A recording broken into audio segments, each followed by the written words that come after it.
The Cheetah Experience or Conservatory is just a 7-kilometer drive north of Kleinkariba. It is definitely worth a visit.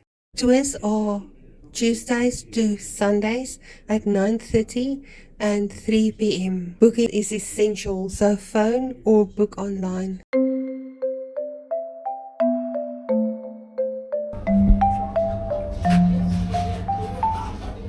We are visiting the Cheetah Experience today outside Bela-Bela.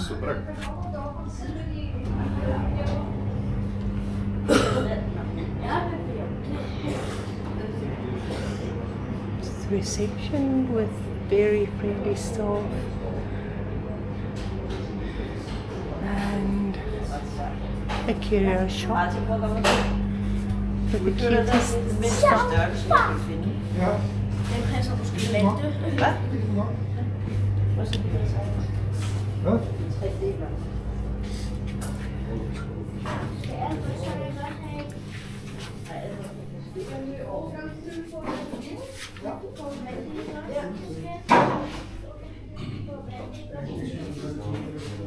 Now we're going to watch a video.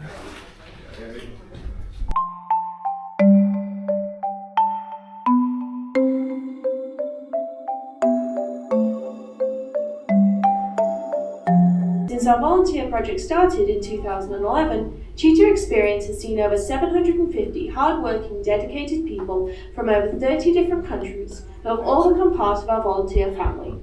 If you wish to learn more, please ask your guide or visit.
If we're walking in between fences, always stick to the middle rather walk in a line. And then please, especially kids, do not try to stick fingers through fences because our animals may just take it as a donation. Yeah, that's basically that. If you guys have any questions, please ask. And then always just walk behind me, don't walk in front of me. And our enclosures are very big, so if you don't see the animals, sometimes they're hiding, sometimes they don't want to be seen or socialized. So we're just going to respect them in their space. So if we don't see them, we'll move on to the next enclosure. Cool. You guys good? Due to the fact that we're spotted out hyenas, you can't tell the difference between male and female from the outside. So their genitalia looks exactly the same. So the only way to really tell the difference between male and female is by taking blood tests and actually testing whether they are male or female. Yeah, so this is Echo over here. Delta, you can't see her right now, she's very skittish, but Delta's only got 3 legs. So what happened is when they were cubs, their mother, they generally dig dens, especially when they're going to give birth. So they'll like live underground during that period. And she gave birth and it was very rainy season. And due to the soil being so absorbed with water, it collapsed and it fell on top of them and Delta broke her front leg. So we had to amputate. Luckily, she was at the age where she could learn how to work with her 3 legs and she's pretty good.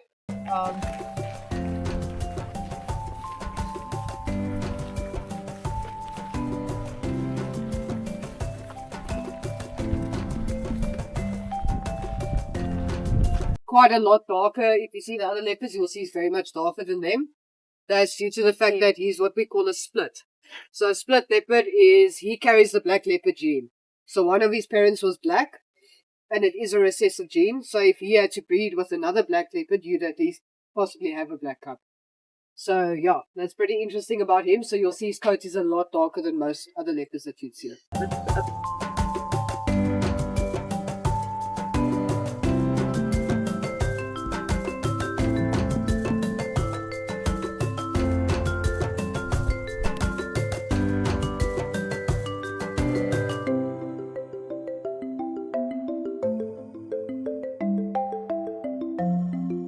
her, she is a Cape leopard, so they originate from eastern western Cape, so it's very mountainous areas. So, I can't touch you now, sorry.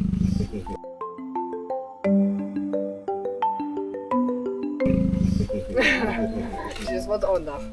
Anyway, yeah, so she's a lot smaller built because she's from very mountainous areas, so their bodies are built small in order to just to climb and jump better. But yeah, so you can just see the clear size difference between them. You'll also see, if we can see Fiona, she's another female, but she's a lot bigger built.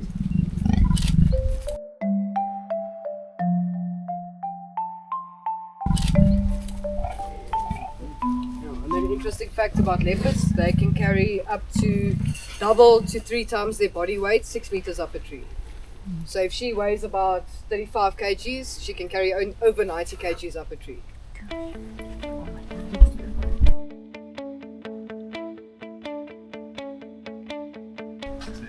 Chance that this leopard would ever go back to the wild? No.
So his skin is still black, so it doesn't affect him. Get sunburned now? No, it's black, so he's not albino. The albinos would have pink skin, where that's, like I said, the complete lack of melanism, where he lacks it, but it's not. It still exists in his system, so his skin is still dark.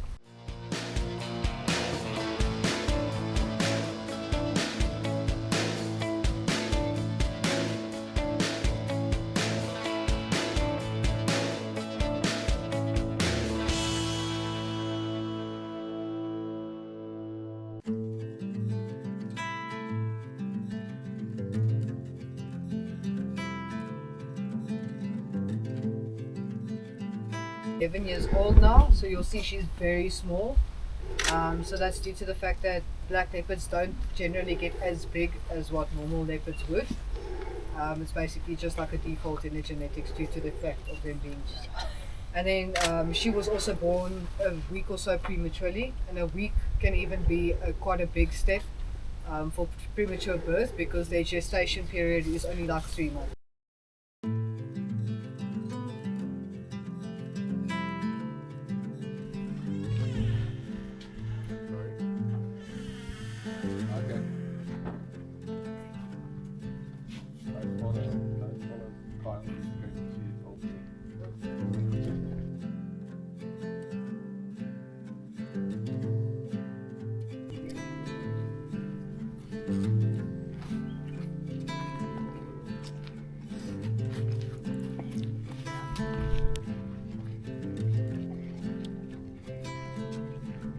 Species. So the only comparison that they have is the tufts on the ears, which they use that for camouflage as well as detecting where the smell of their scent is coming from. So if they catch a prey's scent, then if the wind's blowing in a certain direction, they'll feel where it's blowing and see where the scent is coming from. Well, then these guys generally feed off of rodents and birds in the wild, although they are a huge threat to farmers. Me growing up in a farming industry, I know the struggle with it. So a lot of people do end up shooting them just because they can catch so many of their livestock, and it's a huge loss.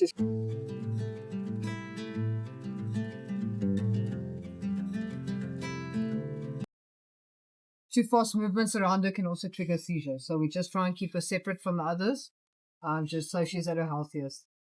But yeah, so these guys are generally 90% of the diet consists of insects. Long claws, especially made for digging, so they can dig very fast and very deep.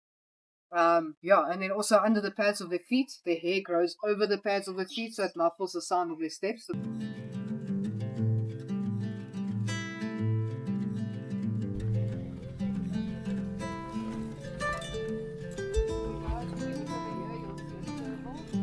This is one of our female circles. She is called a Allegra.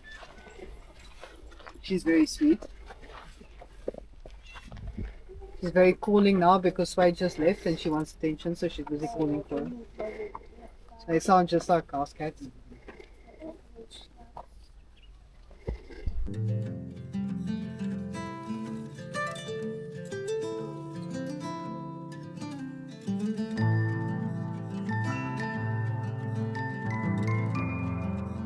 Guys are Canadian wolves crossed with German Shepherds. Yeah, so basically that experiment failed because where a dog will take instruction from a human and run into a burning building, for instance, wolves always prioritize their own safety. So if it's an instruction that's going to put their lives at risk, they're not going to do it. So unfortunately, yeah, that didn't work out, and obviously enough research was done for doing it. Canadian wolf. Yeah, they all got dispersed over different facilities. German Shepherd gekruis. How many of them? I'm not 100% sure, I don't know. But yeah, between these two, Dakota over there, she's dominant, so they still have very much a wolf pack mentality.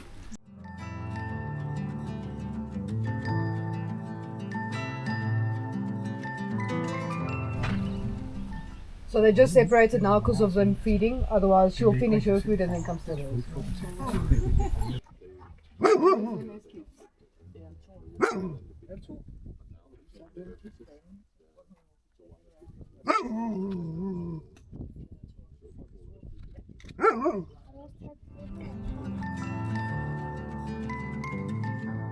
Also, you'll see the males are a lot bigger bulk, they're a lot longer on their legs and longer bodies, and they're generally quite darker towards their spine as well.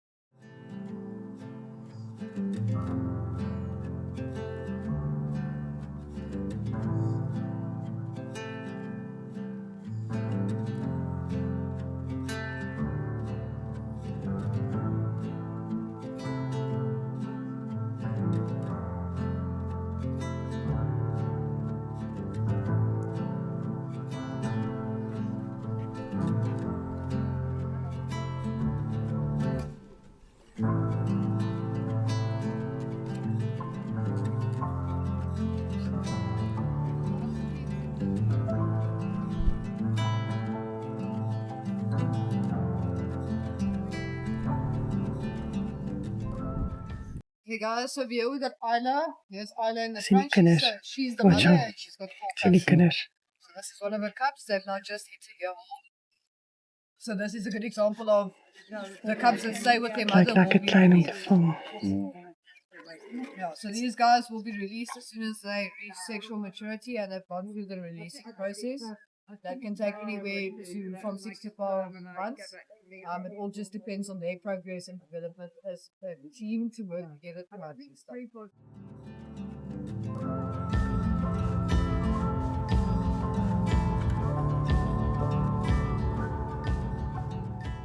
So she teaches them how to hack at carcasses and stuff like that, how to take the skin off. She'll teach them that from a young age.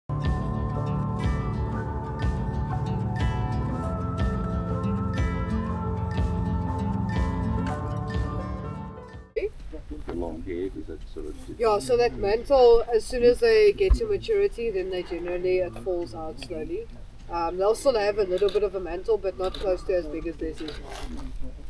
So that's also an easy way to tell if they're still young or not.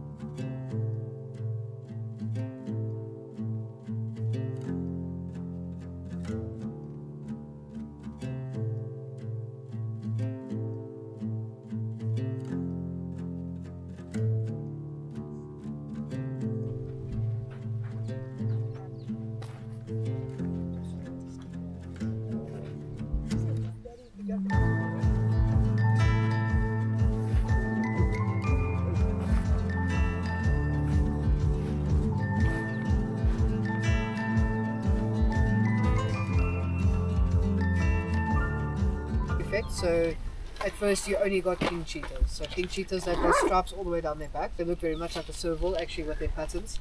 And nowadays you hardly find any king cheetah. You do find it at some facilities, but it's very rare. So that was the original cheetah. And due to inbreeding and because the numbers dropped, they inbred and now cheetahs look like this. And this isn't actually the original cheetah. So that's due to inbreeding, and also now they've ended up with a lot of medical problems. Like we've got about 5 cats that have gastritis. Generally, cheetahs are funny like that. They don't just go in heat like leopards. Cheetahs need a male to call for them first, and then they'll go in. So they won't go in heat unless a male is calling for them specifically. Then they'll go in heat. So it's almost like a sound-driven kind of thing, and then they go into. So it's the vibration.